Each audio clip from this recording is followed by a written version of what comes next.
My name is Dring Aleai. I'm going to talk to you about what are constellations and where do they come from. A constellation is a group or a set of stars. These are pictures of constellations in our universe. This one in particular has a sky full of constellations. So constellations are patterns we draw between the universe.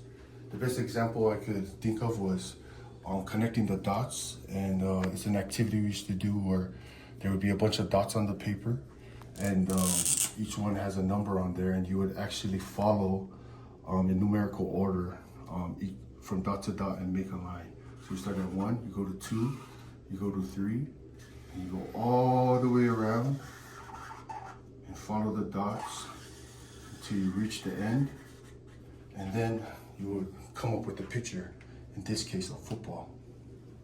So constellations were created by people, and there are currently 88 constellations that we recognize today.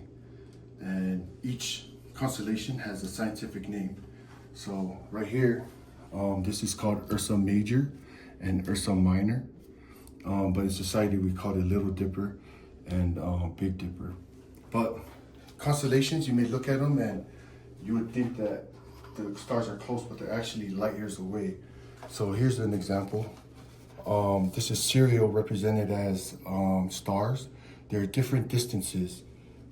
They may look close, but if you look at it and you have a different perspective, you can see that they're pretty far and they're light years away, but you can actually create a constellation out of them. So many different cultures use constellation in many different ways. Navigating, agriculture, and storytelling.